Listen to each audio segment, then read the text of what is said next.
Hi, my name's Silas. 2 weeks ago, I collapsed on the hospital floor from exhaustion and woke up to my grandfather standing over me, furious, asking why $850,000 a month wasn't enough. Except I never saw a dime of that money. That's when my wife walked in, draped in designer bags, her parents behind her, both pale as ghosts. Turns out, they hadn't just lied to me. They'd stolen my father's legacy, forged my name, and tried to make me look insane. But the worst part? I let it happen. For years. So now, I'm done being the quiet one. You want to know how far a family will go to erase you? Let me show you. By the time my shift finally crawled to an end, I felt like I'd been hollowed out.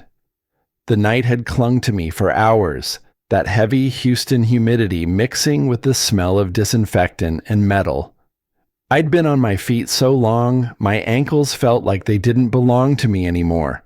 I had my old stainless steel mug in my hand, the one with the small dent on the side from when it fell off the ambulance bay railing a couple years back.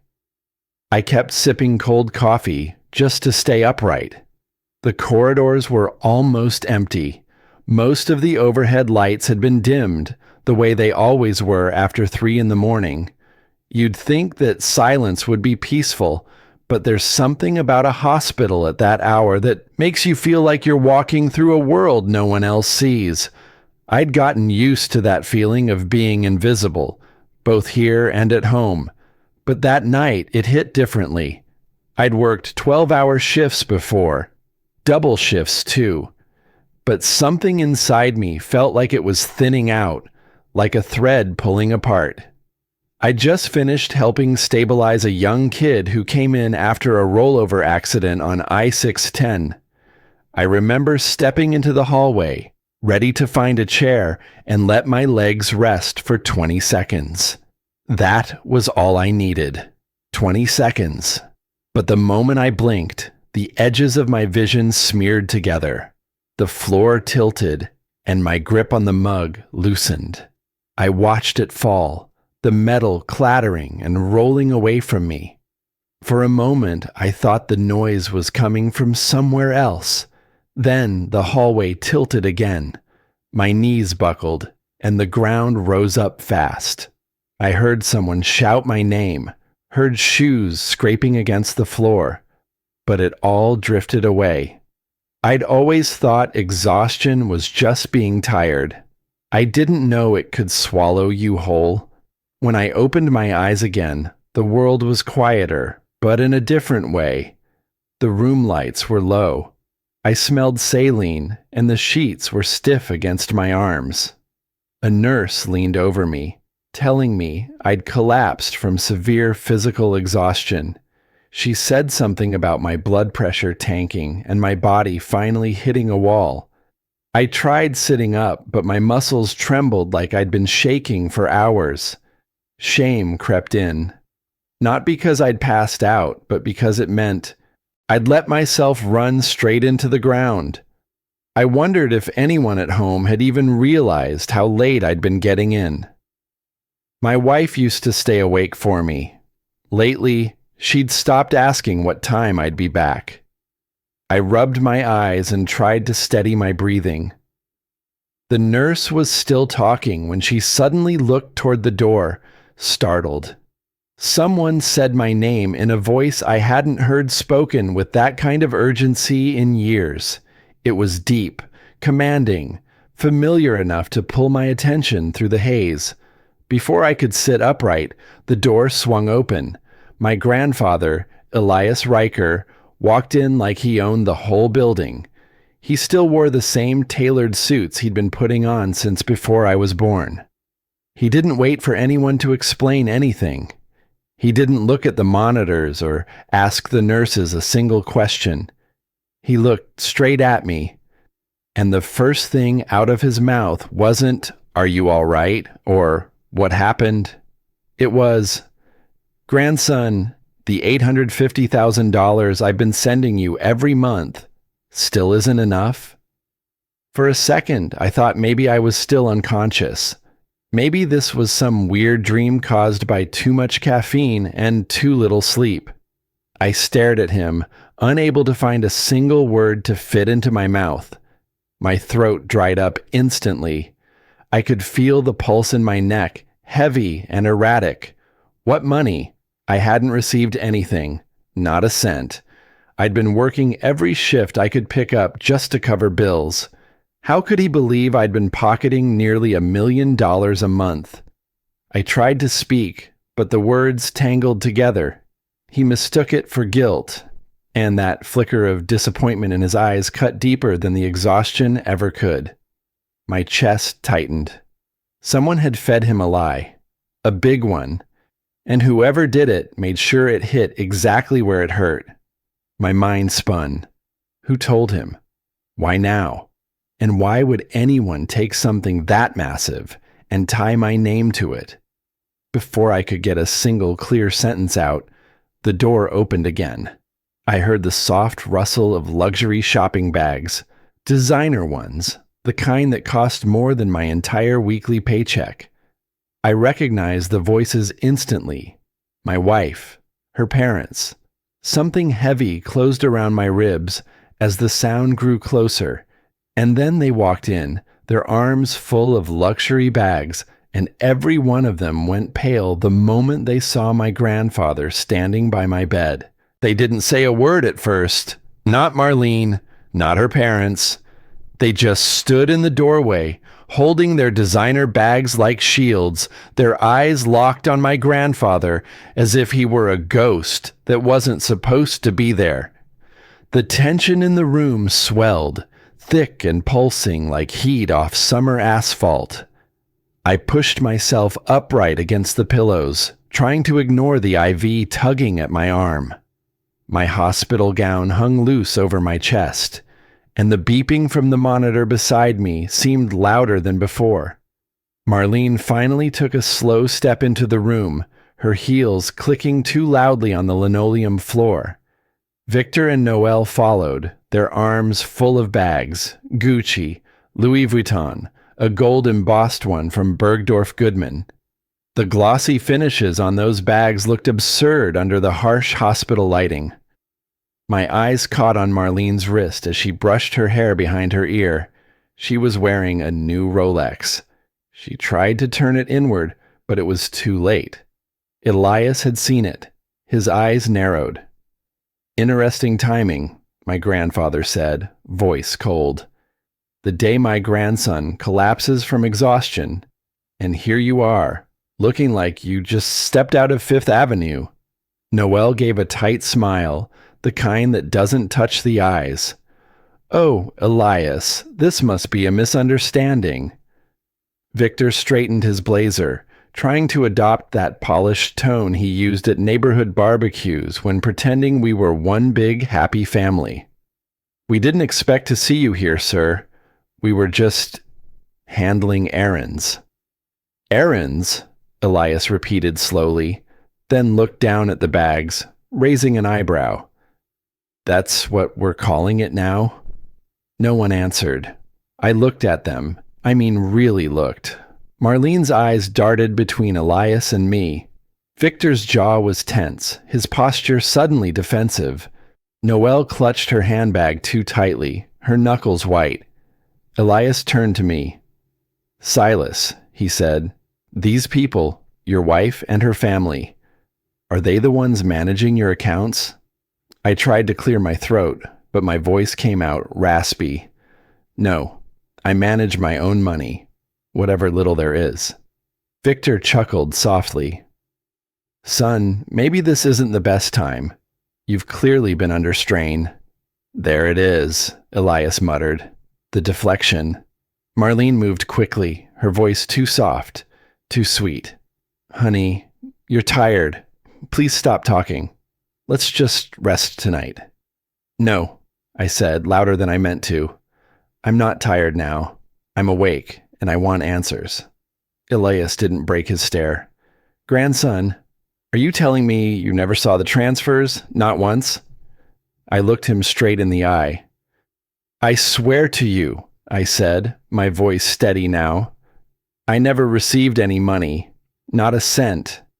The room froze. Marlene blinked, her mouth twitching.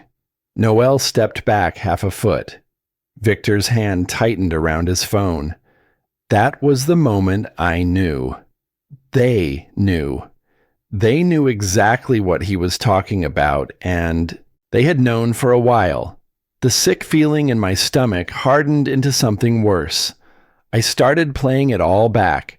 Marlene's growing detachment, her reluctance to talk about joint accounts, the recent surprise trips her parents took with her while I worked overnight shifts, the new SUV that showed up last Christmas from a client gift, her designer purses, her sudden confidence when arguing about bills, how she never worried.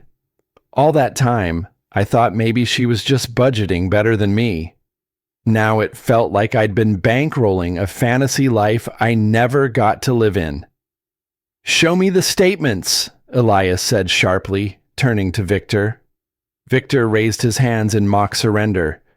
"Now hold on. This isn't how we do things, Elias. Let's all calm down." "Calm down?" Elias snapped. "You've been laundering nearly $1 million a month under my grandson's name, and now you want calm?" Noelle's voice trembled. "It's not laundering. It's just redirecting, managing." Elias took a step forward, his tone like a gavel. "I want to see every bank statement tied to Silas, every transfer, every withdrawal." Marlene opened her mouth to speak, but nothing came out at first. Then, with a whisper, she finally said it. "And when my grandfather asked for every bank statement tied to my name, Marlene whispered one sentence that told me everything might be worse than I imagined." "Do we really have to go that far?" Marlene's voice barely rose above a whisper. That one question didn't just hang in the air. It punctured something inside me, like a pin to an overinflated balloon. Everything didn't burst at once. It just slowly started to deflate. The trust, the stories, the life we built, or thought we did. Grandpa Elias said nothing. He just stood there, staring at her as if he'd heard this line too many times in boardrooms, from men who'd just been caught cooking the books. A soft knock broke the silence. A hospital administrator stepped in, middle-aged, kind face, crisp navy blazer with the hospital's crest. "Mr. Riker, we've prepared the consultation room, as requested." "Thank you," Elias nodded. We moved in a slow procession down the hallway. My legs still felt like they belonged to someone else. Each step made my calves throb. I leaned against the wall at one point, catching my breath, pretending to adjust my IV pole just so I wouldn't look completely broken in front of them. But I was, not just physically. Emotionally, I was unraveling. The consultation room was barely bigger than a supply closet, with a faux wood table and 4 chairs around it. One long window looked out toward the nurses' station. A tissue box sat in the middle of the table, almost like it knew what was coming. Elias sat at the head of the table. I dropped into the chair next to him. Marlene and her parents took the opposite side, their bags now tucked behind their chairs like luggage in a customs office. "Open the banking app," Elias said calmly to Marlene. Victor leaned forward. "Elias, this is unnecessary. We can sort this out as a family." Elias cut him off without looking. "Then let's do it. As a family. Open the app." I glanced at Marlene. Her hands trembled as she reached into her purse and pulled out her phone. Her nail polish was chipped, red, fading at the edges. I remembered when she used to redo them every Sunday morning, sitting on the couch with a paper towel under her hand. That memory hurt for some reason. She unlocked her phone. The light from the screen lit her face. She looked so small.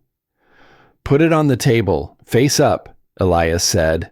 Her eyes flicked up, startled, but she obeyed, placing it down like it was radioactive. What came next didn't feel like a reveal, it felt like a blow. High-end department store purchases, Saks, Neiman Marcus, Chanel, spa memberships, car services on retainer, airline tickets, business class, a Caribbean resort, 3 nights, beachfront suite, 2 months ago. I couldn't breathe. But then I saw it. Repeating monthly transfers, labeled clearly. Family support, Vega household. I looked up. Why are we paying your parents' bills? Victor opened his mouth, but Elias raised a hand. Don't. Let her answer. Marlene stared at the table. It was just temporary. Noelle added quickly. We helped you two out. When you were starting, we were just balancing things. Balancing? Elias didn't yell. He didn't need to. His voice dropped an octave and it landed like a hammer. You used my grandson's name to collect over $8 million in less than a year, and he didn't know. Victor's face flushed. We didn't take anything. We moved it around. It was always meant for him. I scoffed. Then why's it all been spent? Why are your names on the withdrawals? Marlene finally looked up. Because we needed help, Silas. You never would have understood. I worked double shifts for the last 6 months, I snapped. I fell asleep in stairwells between trauma calls. And you, what? Went on spa weekends? Booked islands? Noelle's voice was shaky. That's not fair. You were never home. Marlene was lonely. We just tried to make her feel loved. Loved? I repeated. With a private driver? I felt something hot rise in my throat. Not just anger, but humiliation. This wasn't just theft. It was betrayal by people I'd made excuses for. People I'd trusted. Elias leaned forward. How long? He asked. His voice had gone quiet again. And somehow that was worse than shouting. Marlene didn't answer. He repeated it, slower this time. How long have you been accessing money Silas didn't know existed? Marlene looked at Victor. He looked at Noelle. Noelle looked at the door. Nobody answered. I watched her stare at the table, lips pressed thin, the muscles in her jaw twitching. And in that silence, I felt something fracture, clean and permanent. She didn't lift her eyes, not even for a second. The room sat under a silence so thick it felt like sound would shatter it. My grandfather's question still echoed somewhere in the air, unanswered. And maybe that silence was the real answer. I leaned forward slightly. My pulse had slowed, but the ache in my chest hadn't. There was a part of me, the last naive corner, still hoping this was all a misunderstanding, a stretch, a mistake that could be explained. But when Marlene finally spoke, it wasn't to clear the air. I had access because you gave me everything, she whispered. You trusted me. The words sounded soft, gentle even, but they landed like a slap. No, I said slowly. I trusted you with us, with our home, not with accounts I didn't even know existed. Victor's voice cut in, defensive. Marlene always handled the money better. It just made sense for her to manage things. For her parents? I turned to him. Did that make sense too? Elias didn't interrupt. He watched, studied, like he was cataloging every word for a courtroom that didn't need a judge. He took out his phone, tapped the screen, then glanced toward me. I've asked the bank to send a full transactional breakdown. Every account tied to your social security number. My stomach twisted. I didn't want to see it, but I had to. Seconds later, his phone buzzed. He turned the screen to me without a word. And there it was. Transfers. Not just from my grandfather, but auto deposits redirected. into accounts I'd never seen. One in her name, one joint, but I'd never signed anything. Recurring withdrawals labeled under medical costs, home renovations, legal retainer. I hadn't even known we had a lawyer. Then came the kicker, a credit card issued under both our names, monthly balances over $20,000, jewelry, designer furniture, even a home sauna installed in her parents' house. I stared at the charges. I remembered eating ramen at work between 16-hour shifts. I remembered telling Marlene, maybe next year we'll have enough to take that trip. I remembered her nodding like we were struggling together. We weren't. We never had been. My throat felt dry. I could hear my own breathing. That's how quiet the room had gone. It wasn't just deception, I said softly. It was control. Elias folded his hands on the table. His expression hadn't changed, but there was steel in his stillness. How long has this been happening? Victor jumped in. You're twisting this. None of it was malicious. It was part of the family agreement. I froze. What agreement? Marlene's eyes darted to her mother. Noelle sighed, opened her purse, and pulled out a folded sheet of paper like it was just another recipe or coupon. She handed it to Elias, but Elias didn't even look at it. He passed it across the table to me. It felt heavier than paper should. I unfolded it, slowly. And read, Family Allocation Understanding signed by Marlene Vega and her parents, stating, any funds given to or earned by Silas Riker, including gifts or support from his family, are considered marital and familial assets under Vega household jurisdiction.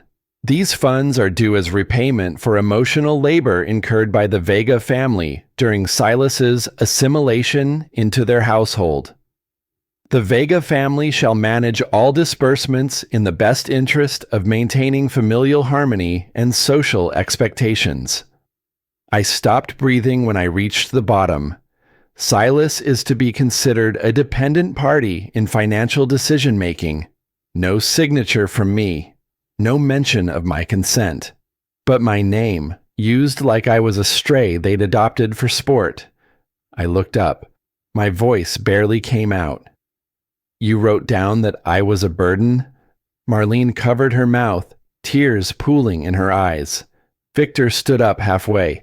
You're overreacting. Noelle added. It was never personal. We had to protect our daughter's future. I set the paper down. It trembled slightly in my hands. Did you ever see me as your partner? I asked Marlene, looking her dead in the eye. Or just a paycheck? She cried then. Silent, crumpling tears. But she didn't say no, and that told me everything. Elias rose from his chair. He didn't raise his voice. He didn't move fast. But when he stood, the air in the room shifted, like something ancient had stirred. You owe this man, he said slowly, an explanation and an apology. Victor scoffed. For what? Being sensitive? Elias stepped closer. For betrayal. For orchestrating financial deceit under the guise of marriage. Noelle bristled. We were just trying to keep our daughter safe. You mean profitable, Elias said. Silence. Long. Heavy. Then my grandfather turned to me, hand gently resting on my shoulder. And then he said something that made all three of them go white as paper. He didn't shout. He didn't raise his voice. He just said it flat, like stating the weather. I already know what you did last month. Victor stopped breathing. Noelle's hand tightened on her purse. And Marlene. She looked like someone had pulled the floor out from under her. I didn't understand it yet, but I knew by the color draining from their faces that whatever my grandfather was referring to wasn't just about money. He turned to me. Walk with me. I followed him, stiff and silent, my legs still weak from the collapse earlier. We moved down the corridor slowly. the fluorescent lights humming above us. Behind us, a nurse quietly informed Marlene's family they'd be escorted separately. No one argued. We reached a side hallway near the administrative wing. A woman in her 50s waited there, posture straight, holding a tablet against her chest. "Mr. Riker," she said, addressing my grandfather. "I'm Ms. Alden, HR Oversight." She looked at me next. Her tone shifted. "Silas Riker, we need to discuss a matter brought to our attention last month. It concerns your conduct during the evening shifts." I blinked. "What?" "I'm afraid there was a complaint filed. Accusations of negligence, abandoning patients, and aggressive behavior toward a family visitor. That hit harder than any betrayal yet." I opened my mouth but couldn't find words. Elias didn't flinch. "Let's hear it," he said. We were led into a small administrative hearing room tucked behind the HR offices. The furniture was plain, functional, and the air smelled like old paper and antiseptic. A hospital security officer stepped inside. Behind him, a monitor flickered on. "I want to be very clear," Ms. Alden said. "This is standard procedure. We were unable to reach a conclusion last month because the accused was hospitalized shortly after the complaint was filed. I didn't even know this existed." Elias sat beside me, silent, unreadable. Then they played the footage. It started with hallway security from 3 weeks ago. I saw myself, dragging my feet, arms full of charts, pushing through double doors, pausing only to sip coffee and check vitals.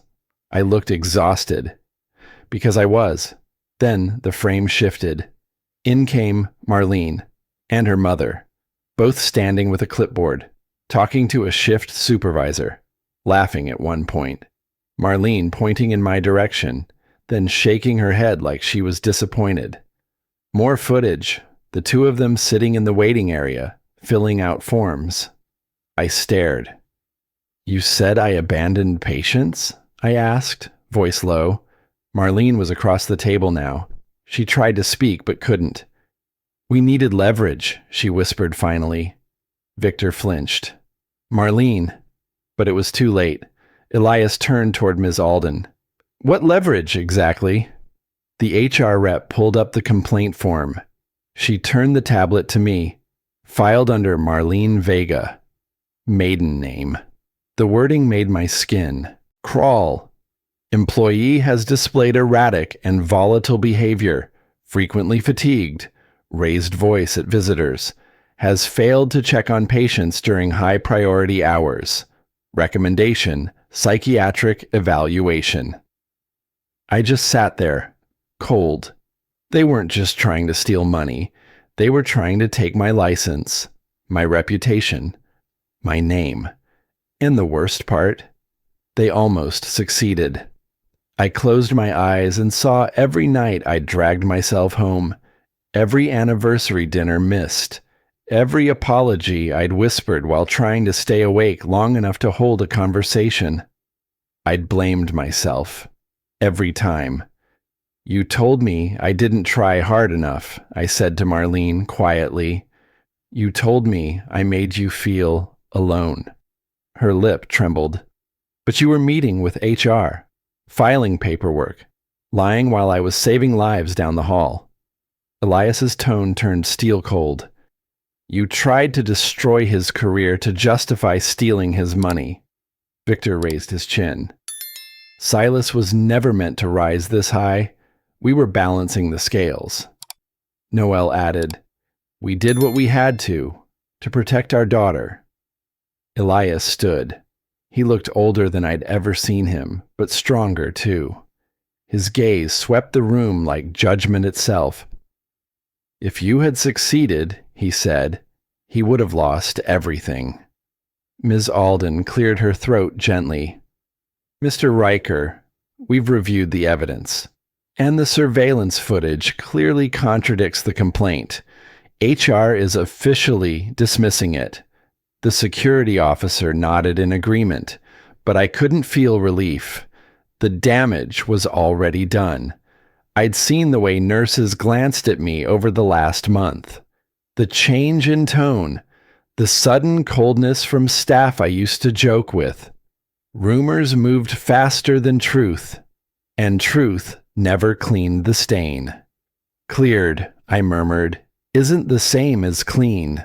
When we left the hearing room, I didn't look back at Marlene or her parents. I couldn't. The hospital hall was dim now. A quiet hum filled the space. Just me and Elias walking side by side. He didn't speak for a few minutes. Let me have that silence. Then, as we neared the elevator, he paused and rested a hand on my shoulder. "This isn't the end," he said. "Not yet." I turned to face him, and then he pulled something from the inside pocket of his coat. A letter, folded, aged at the edges. My name on the outside, written in Marlene's handwriting. "She never meant for you to find this," he said. I took the letter from Elias like it was warm to the touch, like it might burn through my skin if I held it too long. He didn't say anything else, just stood there beside me, quiet, letting the moment settle heavy in my chest. I sat in the passenger seat of his car, the leather creaking beneath me as I unfolded the envelope. It was Marlene's handwriting. No mistaking that. Loopy, neat, always slanted slightly to the right. The date in the corner made my stomach flip. 18 months ago. It was addressed not to me, but to her parents. I started reading. "Mom, Dad, I've done everything I can to make this work long term. Silas is decent, but he's stubborn. Keeps refusing to ask his grandfather for help, even when we clearly need it. I've been slowly shifting our accounts and passwords. It's taking longer than expected, but I'm getting there. He trusts me with everything, which makes it easier, though exhausting. His kindness makes him easy to manage. Once we get through this year, I think we'll be in a position to secure something permanent, especially if Elias continues supporting us. I've started researching how to formalize financial ties under my name only. I'll keep you posted." My hands were shaking, the words blurred. I couldn't breathe right. I wasn't her husband. I was her plan. "It wasn't a marriage," I whispered, the paper crumpling a little in my fist. "It was an investment strategy." I leaned back, staring at the roof of the car like maybe there'd be air there. I thought of the night she leaned against me and said she married me because I felt safe. Back then, I thought it was affection, intimacy, trust. Now I knew she meant predictable, malleable, someone who wouldn't fight back. Elias didn't speak, but his hand briefly tightened on the steering wheel. That was all. "Let's go home," I said. "I need to see my house." He gave one nod and started the engine. The sun had dipped low, casting everything in that thick, golden orange light that makes everything feel too calm. I sat in silence the whole ride, replaying moments with Marlene, conversations that, at the time, felt normal, innocent. Now every memory sounded rehearsed. As we pulled into the cul-de-sac, I saw cars, unfamiliar ones. 2 SUVs parked in my driveway, lights on inside, curtains half drawn, a silhouette moving in the kitchen. My chest tightened. Elias parked at the curb. "You want me to come with you?" I nodded. We walked up together. Before I could even reach the front steps, the door opened. Victor. He stood there like he belonged there, like he paid the mortgage. "You're not coming in tonight," he said, calm as a weatherman. "It's not safe. Things are too unstable. You need space." I didn't move. "This is my house," I said, keeping my voice even. "I bought it 2 years before I met Marlene." Noelle appeared behind him, holding a folder of printed papers. "We're exercising temporary control over the property," she said. "For Marlene's protection. You've been under a lot of stress. She held out the paper like it was real, like it meant something. Victor added, "This is just temporary, Silas. You'll have a chance to explain things. But for now, we're asking you to be respectful." Respectful? My head tilted slightly, and I looked at the page in Noelle's hand. Some document filled with legal-sounding phrases and a signature block at the bottom with no notary, no stamp, nothing. Bogus. They weren't just stealing money, I said aloud. They were stealing my place in my own life. Marlene stepped into view. She didn't look angry or sad, just tired, distant. "I think we should separate," she said flatly. "For now." The phrase sounded practiced, like she'd been coached. "This was the backup," I said, "wasn't it? If the money plan didn't work." No one answered. Elias's voice cut through. "You don't get to exile him from his own home." Victor's expression darkened. "You're emotionally unstable, Silas. We all saw it at the hospital. You collapsed. You were erratic. You're not well." Noelle added, "We're protecting our daughter." They were using the same language from the false HR report, trying to pin the same lies onto my doorstep. I saw it now, clear as day. The goal had never been negotiation. They were planning removal. I stepped forward. My voice didn't shake this time. "Move. Now." Victor folded his arms. "No." I reached for my phone and called the police. I kept my gaze locked on his. Elias stood beside me, raising his own phone and recording everything. His calm was gone now, his jaw tight, eyes burning. Victor started to panic. "Come on, we're family. We don't need to involve outsiders." "You stopped being my family," I said quietly, "when you tried to erase me." The squad car arrived less than 10 minutes later. The officers stepped out, professional but alert. I handed them the deed, showed them my license, showed them the footage from Elias's phone. It didn't take long. Victor and Noelle were asked to step aside. Marlene didn't argue. She walked to the curb, head down. But before getting into their car, she turned, leaned toward me, and whispered, "You still don't know what she told me about your grandfather." Marlene's words landed like ice water down my back. I stood frozen at the doorway while the officers walked her and her parents to the curb. She didn't turn around. None of them did. But the seed was planted. What had she been told? What did she think she knew that I didn't? I stayed silent, trying to make sense of it, when I felt Elias's hand gently settle on my shoulder. "Come with me," he said quietly. "There's more you need to know. It can't wait."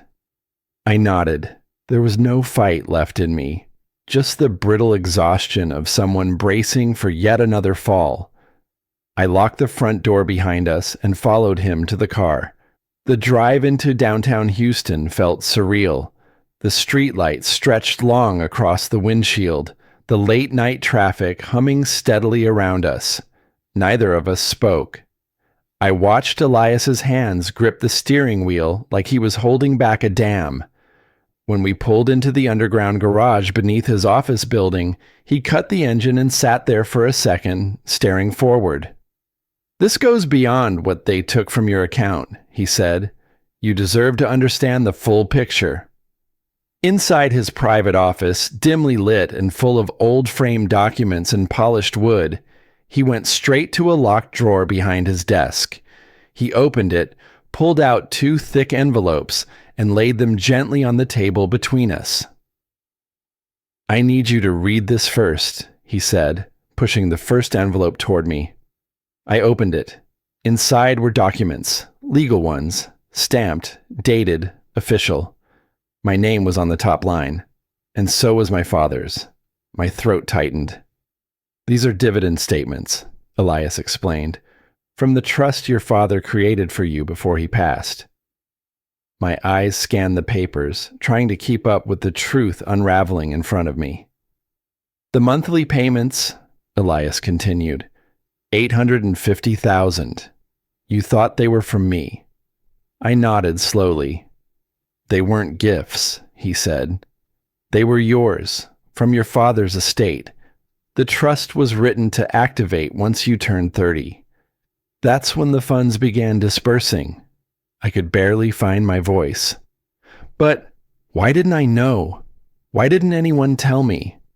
Because the mailing address tied to the trust was changed, Elias said. About 5 years ago. I stared at him. Changed by who? He looked at me with something like pity. Someone inside your marriage.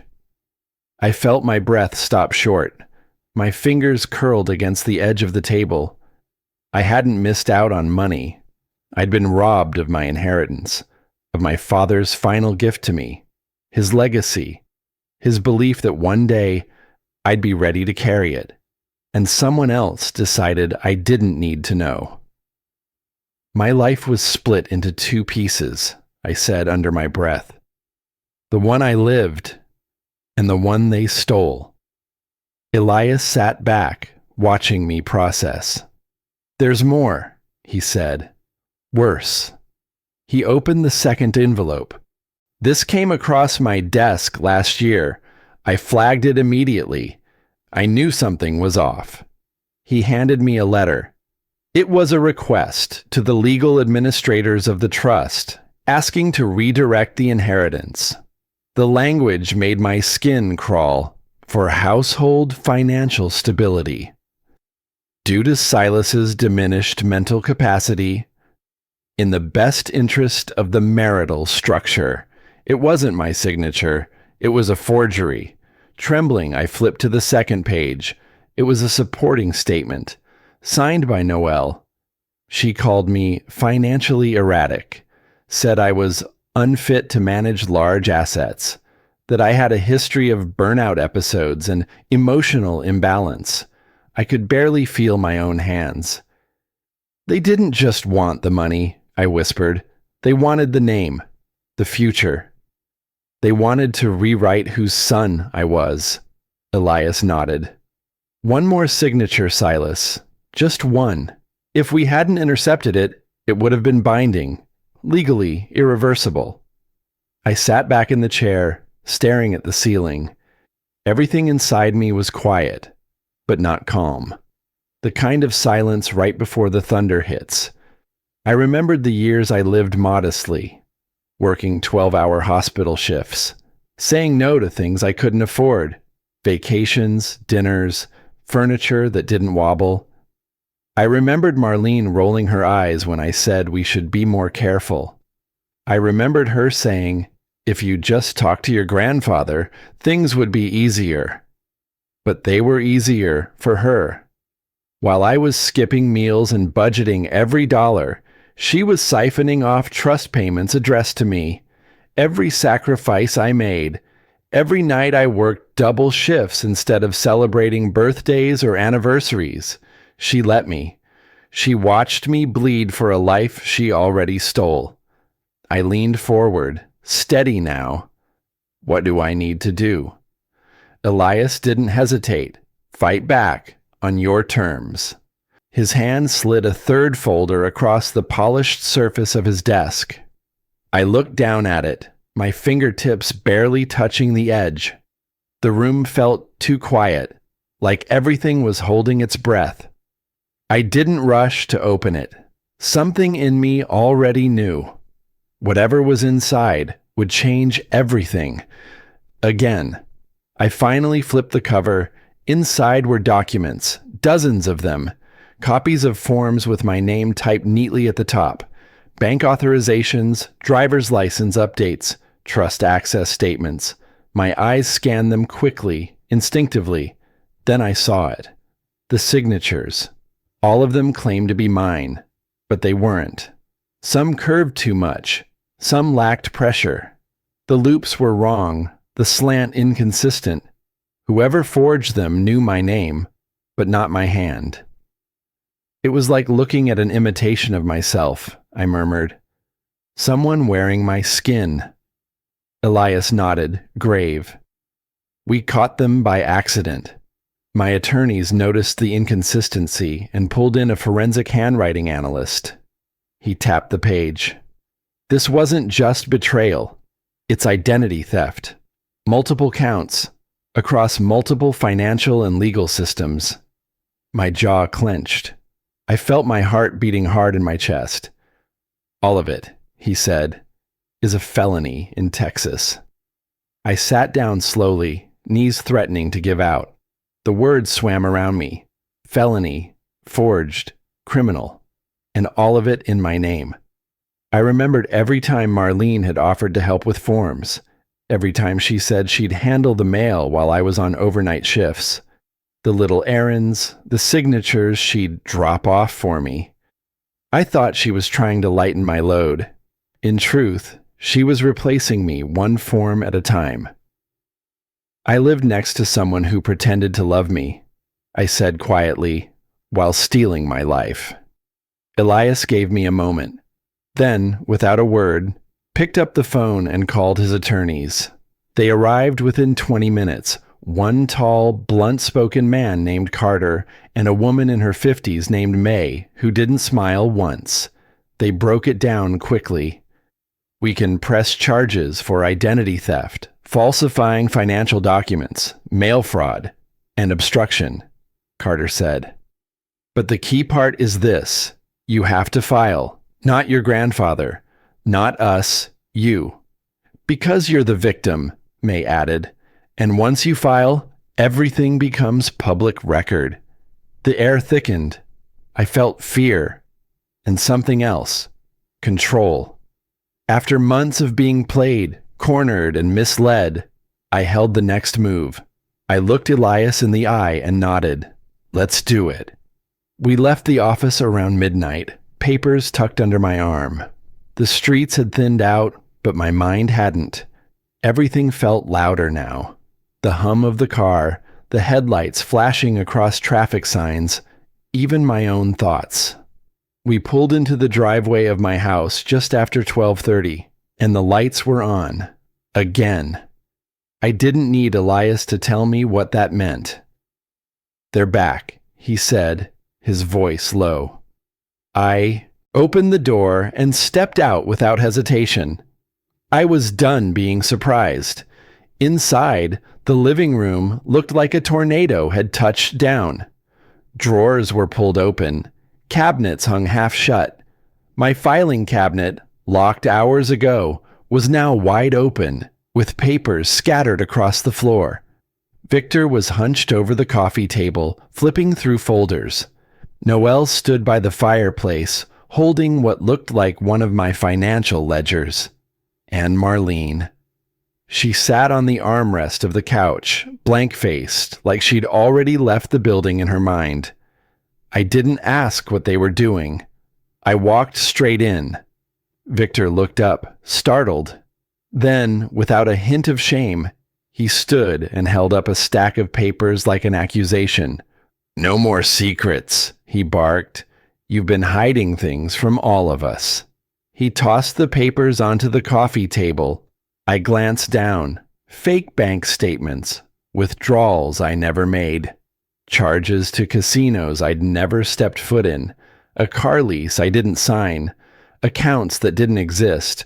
It was all fabricated. Every line, every signature, every transaction, built to frame me. I looked at Marlene. She didn't look up. Noelle stormed forward, trying to hand Elias a set of printed pages. "You need to see this," she said, voice shaking with artificial panic. "He's not well. He's mentally unfit. He needs to be removed from control. He's a danger to himself." I didn't move. I understood now. Their entire strategy was a reversal. Flip the story. Turn me from victim into villain. They were trying to bury the truth under louder lies. Elias stepped forward, his voice cutting the air like a scalpel. "This," he said coldly, "is fraud. A pathetic attempt." Victor's jaw tightened. You think just because you're rich, you can spin anything. I looked at all three of them. I didn't yell. I didn't argue. I just said, I know what you did, and I have proof. Victor lunged toward the desk, hand outstretched like he could somehow grab the folder from memory. Elias blocked him easily. Noelle tried next. Desperation etched across her face. That evidence isn't real. It's doctored. You forged my signature, I said, voice calm. You redirected funds. You filed a false HR complaint. And now this? A fake financial meltdown to make me look unstable? I paused. You're finished. Marlene finally looked at me. Her lips parted slightly like she might say something. Might explain, might lie, might confess. But nothing came out. I took a breath. This wasn't just about reclaiming my finances. This was reclaiming myself. Elias stepped beside me, voice steady. We have attorneys, witnesses, forensic reports. Your scheme ends tonight. The room fell still, so quiet you could hear the heater hum in the wall. It was the moment before the storm. Victor's face twisted, not in guilt, but in desperation. He reached across the table and grabbed the trust document Elias had laid out. In one violent motion, he tore it in half. The sound was sharp, ugly. The room snapped. Are you out of your mind? Elias lunged toward him, knocking over a lamp. His voice hit like thunder. That document is protected under federal trust law. You just committed a federal crime. I didn't move. I just stared at the two torn halves of the paper now fluttering to the floor. The signature at the bottom, my father's, was ripped straight through. And just like that, Victor had torn through the last physical tie I had to the man I never got to know. Watching him rip my father's signature, I said quietly, was like watching him rip through my last connection to the man I barely remembered. Something in me cracked. Not the kind that shatters, but the kind that breaks open. I didn't scream. I didn't grab him. I bent down, picked up the torn document, and held it in both hands. The paper was ruined, but not gone. I looked at him, Victor, shaking now, sweat clinging to his temples. He had no idea what to do next. You just turned this into a criminal case, I said. The color drained from Noelle's face. Victor blinked rapidly, taking half a step back. Marlene's voice trembled. Victor, stop, please. But Victor didn't stop. He turned, reached into Marlene's purse on the couch, and yanked out her phone. I'll show them. I'll prove we didn't do anything wrong, he snapped, thumbing at the screen like a man trying to outrun gravity. Elias narrowed his eyes. What's he doing? I don't know, I said, but it's not confidence. That's panic. Victor tapped and swiped, muttering to himself. Where is it? Where is it? Then he hit the wrong file. A voice memo opened on speaker. Marlene's voice filled the room, clear, sharp, and cruel. Once the trust transfers, Silas won't be able to touch a dime. He'll sign whatever we put in front of him. He trusts too easily. Noelle's voice came next. And if he suspects anything, we'll use the HR complaint, make him look unstable. Then Victor's. It has to look like he's the one spending recklessly. Otherwise, the lawyers won't buy it. I didn't breathe. No one did. It wasn't just evidence. It was confession. Then came the worst of it. Marlene again, soft and deliberate. And if it gets messy, we say he's dangerous. You know how hospitals react to that. I closed my eyes for a second, long enough to feel it all hit at once. Every trap, every twisted lie, every sleepless night I spent wondering if I was crazy, was their plan. Marlene screamed, "Turn it off! Turn it off!" Victor dropped the phone like it burned him. Noelle burst into tears, grabbing the air between us like she could wipe it all away. Silas, please. We can talk. This doesn't have to. Go public. Elias stepped between us like a wall. You used privacy as a weapon. You don't get it back now. I didn't speak. I just stared at all three of them, my mind surprisingly clear. I was tired, deep in my bones, tired, but I wasn't broken. I reached into my coat, pulled out my phone, and dialed. Houston PD, what's your emergency? My name is Silas Riker, I said.